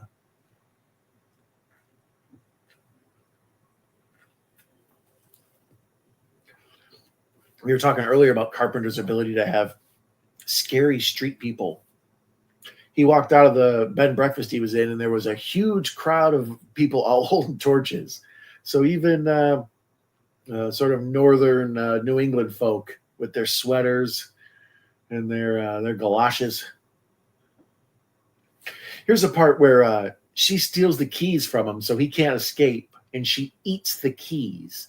Apparently the keys were made out of pasta, so she could like chew them and crunch them and all that. Look at me. I did my research. It happened at the World's Fair Elvis film. And he pays a young Kurt Russell. Oh, I did hear that. I've seen the clip of it, I should say. Russell loves Body Bags. Yeah, Body Bags is a fun one. You know, well, like I said, I've been clipping through the Carpenters on this channel. You know, the Horror Cat Dad and I got together and watched The Fog. I did Escape from New York. I did They Live. Yeah, this one it's been on my list for a while to get done. I still need to do Prince of Darkness with my buddy Larry, and I'd like to do Body Bags. I need to rewatch The Thing. The original Thing I did with no live chat. I just recorded it and cut it together, and put various clips and then little things popping up. So glad we had this time together, Zombie Don. Yeah, me too. I'm glad we do too. Let me see where we're at. Pardon my sniffles. This late at night, man. The fall season, this late at night, the allergies will catch up with me. So if any point it'll come 2 days late early, just ride with it, bro. We are at the 1 hour mark of this movie. There's 35 minutes left. There is no running counter on here, but so there's the fake Carpenter guy. Sam Neill's trying to leave town, and he sees some old weirdo with a jean jacket on a bike. Do you read Sutter Cane? Let me know in the chat. What's your favorite John Carpenter movie? What about vampires? Anybody want to cape for vampires? I need to watch that one again. That one's on Netflix all the time, and I keep thinking I want to see it. It came out relatively close to From Dusk Till Dawn. And once again, when I talk about when two movies that are very similar come out close to each other, it sort of cancels them out. The Lost Boys was a big success, and Near Dark suffered from it. It just happens. So Yeah, let me know what your favorite Carpenter is. It's a on the day toss up between The Thing, They Live, and Escape from New York. They all sort of, because They Live is just great. It's sci-fi horror. It makes you look at the world in a new way. Roddy Piper literally looks at the movie in a new way, or the world in a new way. Oh goodness, I forgot Ben. Ben likes Big Trouble in Little China. I've also watched that on the channel. See, you know somebody's good when they have so many good movies you forget them. It's like, oh yeah, I forgot that one too, and that's one I did love so much. We've already done on the channel. So Carpenter's his hits are right up there with anybody's hits. It's just his misses kind of bum me out because it's like I think of him. He's the big home run hitter, so when he strikes out, it's like, damn, real Mighty Casey situation there. So now that Tubi has me hooked on this movie, they've been hitting me with the ads more. The first half hour they were all good, but now we've moved into pretty much a commercial block every 10 minutes or so. We're on ad 4 of 5 right now. If you're a Carpenter fan, I also recommend beyond the commentaries that are on most of the Blu-rays and the DVDs and stuff. There's a documentary called like John Carpenter, Master of Fear or something. There's a couple Carpenter documentaries, but he sits down and gets interviewed for this one. And it's a very good retrospective of him and like his thought process of like after he did The Thing and it was a flop, he was supposed to do Firestarter and he lost it. And he ended up getting Christine later on. That's like I said, him and Stephen King are friends. So he talks about like being the king of the world after Halloween. He's made the most profitable independent film of all time. Later on, I think Blair Witch beat it and something else maybe after that. But at the time, Halloween was the most profitable independent film ever. That was like the big money maker. So he's like Wonder Boy after that, and then Assault on Precinct was good. And I wasn't a big fan of Dark Star. Dark Star feels like a student film. I may need to watch it again sometime. Dark Star is this kind of like hippie answer, supposedly. The answer to 2001: A Space Odyssey. Because, everybody wanted a retort to that movie. But it's written by Dan O'Bannon. Is that his name? The guy that came up with Alien, right? So it's got the parents. It's got the DNA of a good movie. It just isn't really one. I don't know. That's another one where I tell people I don't dig it. And they're like, you need to watch it again. I'm like, it feels like the cheap version of Black Hole. And Black Hole feels like the cheap version of Event Horizon. So now the lady that he showed up with, the woman, I don't know if she's a lady or not. Maybe she's a real tramp. The woman he came to town with here, now he rides by the John Carpenter guy on the bike, and she's on the pegs on the back, floating like friggin' Leonardo DiCaprio on Titanic.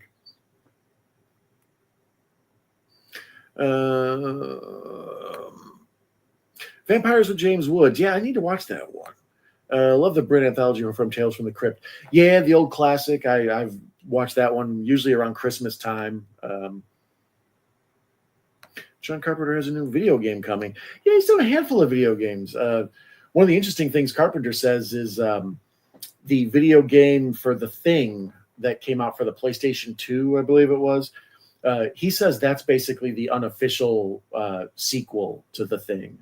Because in that one, we see that it was MacReady that lived and Keith David died. So if you want answers of what happens at the end of The Thing, you have to play the PS2 game. I bet that's had to have been formatted for other consoles by now, right?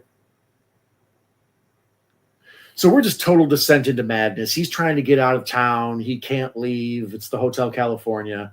And the woman he came with has been, seduced by the darkness of Sutter Cane. And he crashes his car, and now he wakes up in, what is this, a confessional, I think? Lots of religious symbolism and imagery in this. I think that kind of adds to the creepiness of it. There's kind of a belief that because of the Catholic Church and all that demons, if you're somehow Catholic related, like if that's the religion, demons are more likely to haunt you. There's not a lot of Protestants getting haunted. Jews very rarely getting haunted. Something about the Catholics. They got an extra bit of creepiness to them. I don't know. I think that's from The Exorcist, probably. No offense to my Catholic friends. Y'all business is y'all business. Toxic Commando. Oh, is that the game? The Carpenter game? Yeah, Carpenter's a big video game head, I guess. That's part of the reason I love the old man. He at this stage of his life, he doesn't really want to make movies anymore. He's said he'd much rather sit at home, smoke, not just cigarettes, and watch NBA basketball and play video games. It's like, yeah, that's kind of the ultimate retirement plan, John Carpenter. I love it. So he's a cool guy. He travels around now. Lately, I don't know how long it's been, but he's been touring with his son, I think, and they play all the Carpenter music live. And there's like a video presentation behind him, clips from Halloween while they play the Halloween theme and some of his famous scores and some of the other new music they've done together and stuff. But yeah, he's a big like Call of Duty guy, I think. So that's, I guess Toxic Commando probably has a little bit of Ghost of Mars, a little bit of Call of Duty. Love Near Dark over Lost Boys. Don't get us wrong, like Lost Boys. Yeah, I love the Lost Boys too. I thought I had never seen Near Dark, and then I watched it, and I was like, you know what? That's exactly what happened. The year that came out, this got overshadowed. And as it went on, it's like, you know what? I have seen this. I remember it. Like, I don't know if I watched it late at night on cable or I rented it and just sort of forgot the name of it because it has a very generic name. But yeah, Near Dark was one that I thought I'd never seen, and then after 3/4 of it, I was like, you know what? I've seen this damn movie. But Near Dark is excellent. That was one that was been. There's a thumbnail of it in my catalog for a while. I've been meaning to watch it with you guys.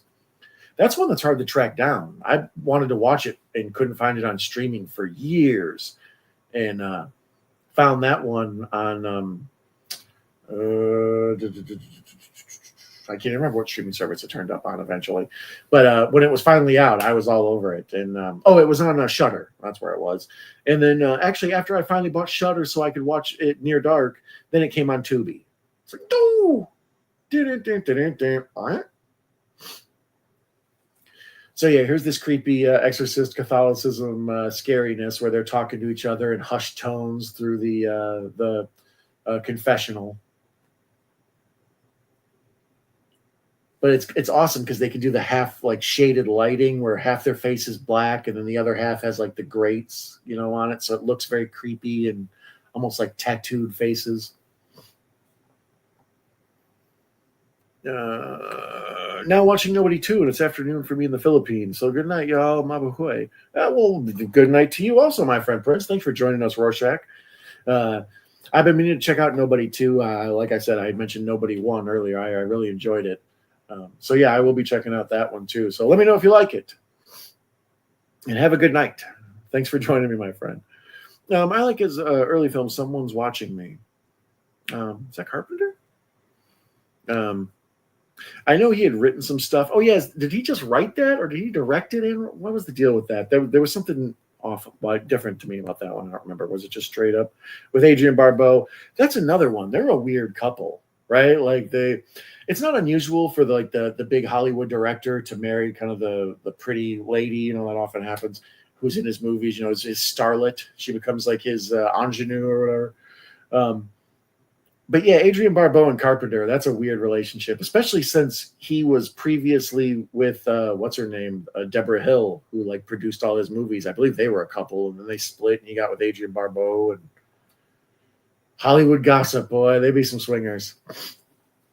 So there's the cool shot that's very Cronenberg where Jürgen Prochnow, my mouth don't work right.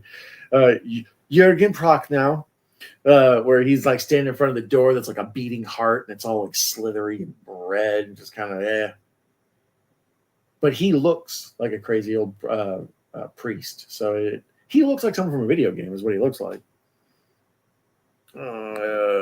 Yes, the Black Hole Event Horizon Portal. Oh, I do.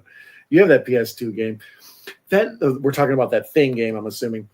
Like I said, I used to work in video stores in the early thousands, and there was a haunted version of The Thing.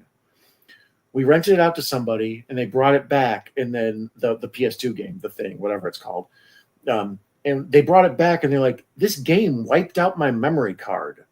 Not just the game that I was playing, but every other game in my memory card. Like, it saved, but the save wiped out the memory card. So we're like, I don't think that's a thing. Like and if it did, why has no one else complained about it? I think maybe you kind of got drunk and messed with some buttons or something. So we cleaned it up, put it back out for rent, Came back, totally different person. This game wiped out my memory card. So yeah, there's a haunted copy of the PS2 thing out there, just destroying people's PlayStation 2s, all their other saved games. Yeah, they re-released the thing earlier this year. Yeah, I'm not surprised. That's one of those. When I saw they started doing that for video games, I was like, here, they needed to like clean up all the old graphics, release them in 4K or whatever it is now. Good stereo surround for the gamer headsets and all that, because that game is fun. It's a cool game. So here's where it really started. This movie starts to get extra deep. So he's been in this Lovecraftian Stephen King world with his, chasing around his damsel in distress. And they go into this long hallway, and the end of the hallway door bursts open, and you realize it's paper. They're in the book. Like the way this almost like it looks like a ribs cage of around the edge of this hallway they're in. But you kind of realize it's pages. They're in the book. They're trapped. So it's kind of this cool shot, like when sometimes at sporting events, athletes jump through like this paper circle or whatever. That's what it looks like. He's busted through the paper. And then coming up, it gets extra meta. So hang in there. That's one of the reasons I love this one. Is it's creepy all the way through, and it's kind of thought-provoking going into a book and yada, yada. But then it gets real meta at the end. It makes you, question this dude's sanity in general. And then it leads to some sort of world apocalypse deal. So, yeah, we're working our way to it. Bear with me. Am I going to do any more live streams? Yeah. Like that's what I was saying earlier. I'm going to start doing these, finding some other things that are a little bit less time than most movies. Like tonight, this one's an hour and 35 minutes, so it's a perfect one. But some of those Batman movies I was doing, those are 2 hours and 20 minutes. If I want to watch The Godfather with you guys, I'll grow a beard during that. You're good. I'm a Catholic. Okay, thank you. Well, that's the thing. I'm of no particular religious beliefs of any direction. So I respect kind of everybody's opinion to what they need to make them feel okay. I don't judge anybody. My wife and I have discussed this before. I'm agnostic in faith, so I don't judge whatever any choices anybody else has made, because what everybody does. Southern Baptist hauntings has to do with the fact that Catholicism is there, and there's exorcism. Yeah, I was going to say also sometimes what are the like Southern religious church, especially like the India or the New Orleans folks, the Creole folks and stuff. There's a lot of like snake handler churches and weird ass churches like that have a lot of horror based around it. Where's a good Amish horror movie? Let me get a good Scientology horror movie. Nobody wants that smoke. No one's lawyers want that smoke. Call of Duty is going to be a movie from Paramount. Yoo-hoo, I'm out of here. All right, take it easy, Prince. I belong to the Church of Satanism. Near Dark sounds amazing. I've never heard of it. Yeah, it's Bill Paxton. It's a vampire movie. Like we said, it sort of competed with The Lost Boys. It's got Adrian Pasdar or whatever. The lead dude is kind of an unknown. He was in the show Heroes. But otherwise, it's kind of a Southern one. Isn't it directed by the lady who did The Hurt Locker? Maybe, I don't know. Check it out, 59th. You'll love it. Yeah, it's a pretty damn good one. He wrote Eyes of Laura Mars. Yeah, that's the one I was thinking of that he wrote. I have that one on VHS. I bought it at a closing of a video store. You'll appreciate that, 59th. So I have a copy of it in a clamshell, The Eyes of Laura Mars. But yeah, I've never watched it. Watching Near Dark once a week. Dan, you love that movie. It's on YouTube? Nice. I've heard memory cards collapsing, encrypted data will not read, but not that. Yeah, me neither. And that was relatively when, they were just starting to advance the gaming systems. Now with, we're like 5 generations or a good 3 generations past that. So these things don't turn up now. So, all right, Sam Neill's leaving Hobbs End, walking along a cornfield. Like I said, very children of the corn. And he comes to a crossroads and he goes off onto his side, and Tubi throws me a commercial. So, hey, this one's got seating for 7. They're trying to sell me a car, guys. It wiped the rest to make room for the Thing, right? The Thing took over everything, just like the actual Alien. Steve Martin's Leap of Faith. I saw that one. Is that the one where he's the travel in, what's that Neil Diamond song? Brother Loves Traveling shows. Like it's one of those. Like he travels around and does the miracle worker deal with Lucas Haas and Heather Graham, maybe. The movies I saw as a kid on cable over and over that I never think about. There's one, Leap of Faith. I've yet to find that on VHS, a hard hunt. Yeah, VHS. I only have one good VHS player, and I don't know. I think people quit making them now. I'm surprised boutique people don't make them, but they're going to have to be super expensive eventually. But the amount of VHS I have left, and I only have one, I think it's a 16-inch TV with a built-in one. After that, I'm going to have to try to go to Goodwill or whatever, try to find thrift shops.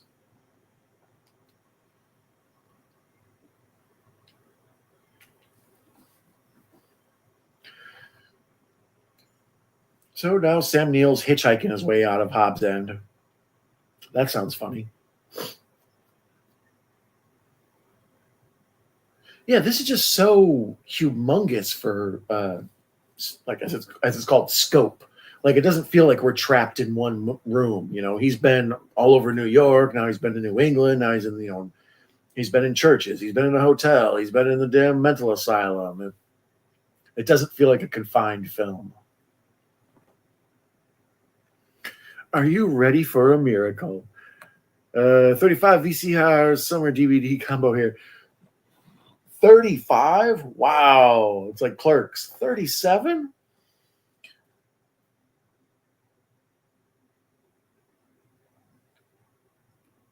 So now here Sam Neill's completely starting to lose it. And when he's in the insane asylum, you see he's in room 9. And then when he checks into that bed and breakfast, you see the room he's in there is room 9. So it's kind of like, is this all in his imagination kind of thing? It's deep, man. It's deep, I tell you.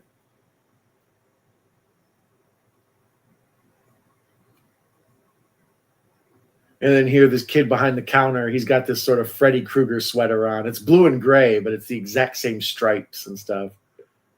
Just Carpenter's just pouring on the horror. Dogs are scary. Put dogs in there. Tentacles are scary. So here, while he's at this motel after he's left Hobbs End, he gets a package delivered, and it's the manuscript for Into the Mouth of Madness by Sutter Cane. And Sam Neill goes into his room and starts reading it, and he realizes it's the movie we've just watched. And then he realizes he's in the theater, and he's laughing, and he walks out of the theater, and we come to the exciting conclusion and realize that the movie we've been watching is, the insanity he's going into. Yeah, here's where we sort of get jumbled timelines. Now he's on the bus. At one point, Sutter Cane mentions his favorite color is blue. So there's a lot of scenes that are sort of shot with a blue filter. If you notice tonight, I even made sure to put a little blue on me there. Lady J. Ghoul, welcome, my friend. Nice to see you. Sloppy hand hard. Yeah, pardon me, I have a drink in the other hand. 12 years of thrifting and garage sales. That's a good purchase. That's how I got most of the VHS I have is either thrift stores, closing videos and stuff. But I never got enough VCRs to keep up with it. $10 at the last cross jail. Nice. Have you seen John Dies at the End? Was a weird film. That's another one that's been on, like I mentioned earlier, most of my queues on various websites, Netflix, Roku, Tubi, whatever. John Dies at the End is a freak one that shows up on there, which you'd think I'd watch because that's how Tucker and Dale meet versus Evil, whatever. That's how that turned up. It just kept popping up in every one of my any streaming site I'd go to. They'd be like, "You'd probably like this," and I watched it, and they were right. I did like it. So here's Sam Neill just completely having a breakdown. He's on a bus. Now he's not on the bus. He's trying to check into a hotel. He's trying to check onto a plane. It's just all little jumbled memories falling apart. It's almost like Edward Norton in Fight Club or something. He plays Unraveled good. Sam Elliott does. Sam Neill. Sam Elliott. God damn it, there's these creepy HP Lovecraftian monsters out here. The director of Phantasm, is that who did John Dies at the End? What is dude's name? Phantasm movies are weird. When I was a kid, I saw the first one, and it was so strange to me. I didn't really like it. The thin man or the tall man was scary to me. But other than that, just the big silver ball with the knife, I was kind of always like, it's scary, but eh. And then I remember seeing 2, and then after school on cable, part 3 would be on, and it was like somehow I've seen all the damn Phantasms. I've never even been really a fan. What's his name? Angus Grimm? Is that his name? Something like that. So here's the alley from the beginning where we saw the street people attack one another in the axe fight.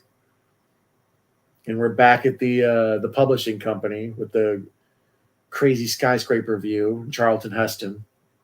You'll pry it from my cold dead hands. Get your paws off me, you damn dirty ape. Sorry, that's the extent of my Charlton Heston impersonations. Phantasm 2 is a sci-fi survival horror movie of mine. Yeah, I that's what I say. The Phantasms, somehow when I think of them, I never think of enjoying them, but that's like somehow I've seen them all, and I guess they're all right. The first one is the only one I would tell people to really check out. I think it's the third or the fourth one where they're like in some parallel universe, and it's like in the desert, and a bunch of it's like red sky, and I don't know. It's an acid trip, bro. Or maybe I did a bunch of acid and dreamed all that up. You never can tell. So here's where Charlton Heston's basically saying, like, you know, you read these books and you went crazy. That's your problem. Not that this is the same craziness that's been infecting everyone everywhere and causing all these axe murders and stuff.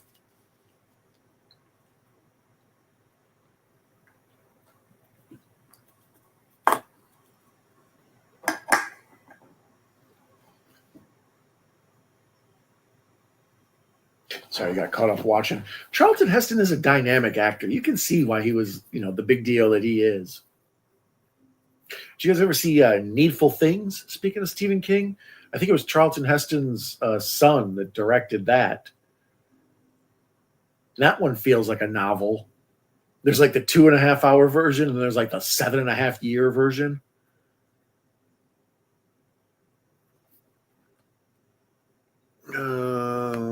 Russell says he bought a 71 Hemi Cuda when he was 23 or first watched Phantasm.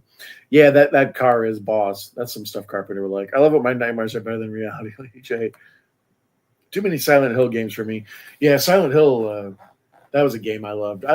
That was one of the coolest parts of the development of video games in my life is horror games were like Castlevania and stuff when I was a kid, you know, very like ghosts and goblins, Altered Beast. But then like later on when they came out with Resident Evil and Silent Hill and all the good ones, you know, the Dead Space and stuff, the ability to really like scare the crap out of you. A lot of movies lost their power because of video games, you know, the ability to hold somebody's attention because of the gameplay and stuff, as opposed to just trying to sit still and lose suspension or get your suspension of disbelief and fall into a movie.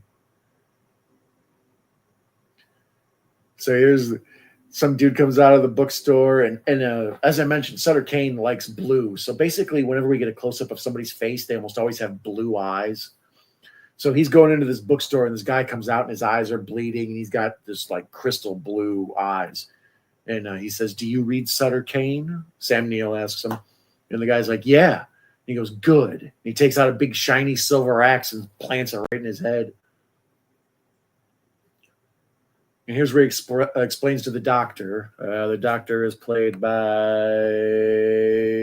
what is old buddy's name? David Warner. Thank you. David Warner is one of those actors who's amazing, and every time I see him, he's always great, but then I never remember his name.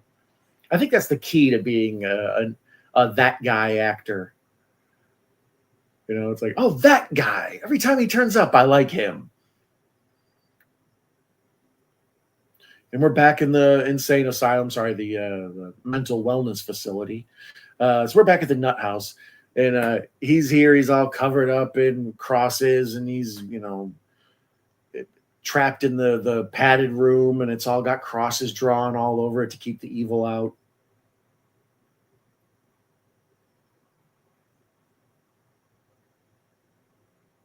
And he thinks that the end of the world apocalypse of madness that's being spread by Sutter Cane's book will probably overtake the world in about 10 years. Thus, earlier when I mentioned that this is part of the Apocalypse trilogy, that's the Carpenter's idea, that those movies end with sort of a bleak, the world is going to end this way kind of thing.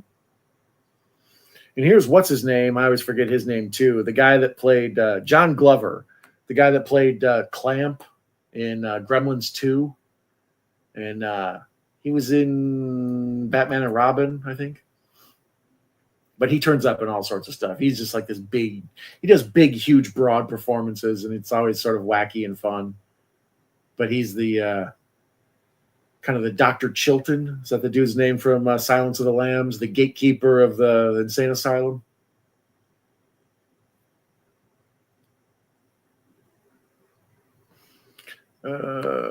Let's see here. So my dad showed my sisters and I Phantasm parts of it, and the ball in 3, 4, and 5. I watched it full on 13, but we watched part 2 first. I love that one more because of it. Yeah, Phantasm's made like a movie made by somebody who loves movies, who maybe didn't have a real clear idea of where they were going. Like it, what's his name? Don Coscarelli is his name. I can't think of it. Whatever. But it's it's got awesome stuff in it. It's just there isn't a solid enough narrative, I don't feel, is the problem with that. But what's his name? Angus Grimm or whatever sort of carries the film just by looking creepy. Only video game I played was tennis game Pong. Bloody hell, I'm old. I have an Atari 2600 in the drawer over there, buddy. I'm no spring chicken. Pong Atari 2600 Classic. There you go. The one about 50 games. Never should have sold it. Yeah, I always meant to buy one of those. Same when they came out with the Nintendo, and then when they came out with the Sega. People say they're not as good, but I don't know. I miss those games. So here's where he's trapped in the mental home, and the door starts shaking and banging and just collapses off or whatever. And he comes out and realizes that, you know, the whole world is falling apart. The plague, sort of the Stand style, is taken over. I have an Atari on SES though, 2 cards and 2 games. Rip Reggie Bannister. Reggie Bannister, I got some dude singing in the movie. 9 1/4 bag of chili cheese Fritos, $5.89. Wild steak prices for chips. I know, right? The inflation has got a brother on edge. By Phantasm 3, you really feel that. Yeah, so who was the best Riddler? Mine was Frank Gorshin and Jim Carrey. Best Riddler, I don't know. Old buddy in the new one did do good. What's his name? Paul Dini? No, Paul. What's his name? Paul. What's his name? The guy. His father was an actor too. I'm drawing a blank. Dano. Paul Dano. Thank you. I was drawing a blank on. Paul Dano was pretty good. But yeah, I'd probably go Gorshin. Jim Carrey was kind of doing a Gorshin impersonation, in my opinion. 59 says Jim Carrey. Back in our day, Jerry Lewis was our Jim Carrey. Yeah, there's a big similarity between the career of Lewis and Carrey. You know, they both kind of built their bones on being kind of the goofy, silly man. And then they got to a point where they sort of, Mike Myers had the same issue too, where they like wanted to be more serious, and they sort of went insane by being, I guess Robin Williams went through that too. You know, he was so just mork for mork and wacky nutso that when he tried to do like Moscow on the Hudson and other more serious stuff, it just didn't feel quite right. But then when he did What Dreams May Come and Good Will Hunting and some of the other things, 1 Hour Photo, Insomnia, you know, and later in his career, he really did a great job to get past that. But Jerry Lewis kind of just lost his mind and moved to France or whatever he did telethons for years. So there we see Sam Neill leave the mental home and walk out into sort of the apocalypse Earth, and then he's wandering around loose, and he stumbles into a movie theater, you know, during the apocalypse, and he sees In the Mouth of Madness is playing, and it says starring John Trent, which is his name, Linda Stiles, the other people in the movie, directed by John Carpenter. So he goes into this dark ass theater, and he does just like Cabby in Escape from New York. He plops down, he's eating his popcorn, he's all happy and smiling, and because he's completely lost his mind.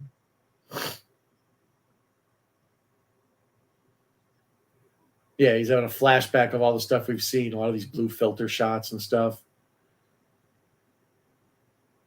Yeah, this movie just looks great. Every time I watch, like this whole viewing, every time I've looked at the screen and really thought about the composition of the shots and the cinematography and stuff, it might be Carpenter's best looking film. Hot take. In the Mouth of Madness, John Carpenter's best looking film. I don't know. Halloween is arguably his best looking film, and that's a classic. I dig The Thing because The Thing feels like cold and isolated, but it doesn't feel like this where there's so many like glamour shots. And there we go. Sam Neill has his breakdown in the theater. Here's one of my favorite parts. When you finish a movie on Tubi or some other channels, they give you the up next. So you may like. So since I liked In the Mouth of Madness, they recommend The Void from 2017. If you haven't seen that, that's a pretty good one. Very similar to this. Lots of Lovecraftian stuff. Altered States from 1980. Another trippy, weird one about a guy who starts playing with deprivation tanks and going into like different time zones. And there's a goat head Jesus. It's an acid trip of a movie. Dagon. Dagon's an H.P. Lovecraft story that they converted. I have this one on DVD. Dagon's pretty good, surprisingly good. If you're into Lovecraft type stuff or weird like sea monster stuff, if you like Leviathan or something like that, Deep Star 6, I recommend Dagon. Damon Packard's Reflections of Evil from 2002. I never heard of such a thing. Day of the Living Dead from 2020. Lord of Illusions. There you go. Clive Barker movie. I recommend Lord of Illusions. It's actually pretty good. Trippy, weird, very similar to this. A New York private eye stumbles into a case full of intrigue when a cult leader, yada, yada, yada. It's pretty much the same plot. I've never really realized how close those movies are now that I think about it. But Lord of Illusions and In the Mouth of Madness are pretty much the same plot. Add that to your deep space, black hole and Event Horizon connection. Here's The Howling. They recommend that. I think we might be watching The Howling soon, guys. The full moon's coming up at, I think, Sunday. The Howling's one I've wanted to watch with you guys for a while, but it's always off. Like the only good old school werewolf movie that's on streaming is American Werewolf in London. Or the old Lon Chaney, but even that's like on Universal Prime or some crap. But yeah, we might need to watch The Howling real soon, guys. Like real soon, maybe like Sunday or Saturday. We'll see. But other than that, they recommend The Beyond, and they recommend Peter Blatty's Ninth Configuration from 1980. I've never seen the Ninth Configuration. I'm adding that to my collection or my queue. There. And on that note, I thank you for joining me tonight and watching another Carpenter classic. I love me some John Carpenter, and I love me some you guys. So thank you for hanging out. Make sure to subscribe, like, tell a friend, do graffiti of Night Owl Movie Talk on something. Don't do that. That's probably a crime, and I'll get in trouble for it. But thank all of you for joining. 59 Survivor, Ben Grimm, my man Russell, all you folks that joined in. Sarah was here earlier. Anthony Chabot was here. All sorts of folks hanging out and kicking it, and I appreciate it so much. Thank you for joining me, and hopefully we'll be seeing you again real soon. Otherwise, feel free to go through and watch a bunch of the old stuff. There's a big catalog of enjoyable things to check out. Check out the entire show of In the House with me and Horror Cat Dad.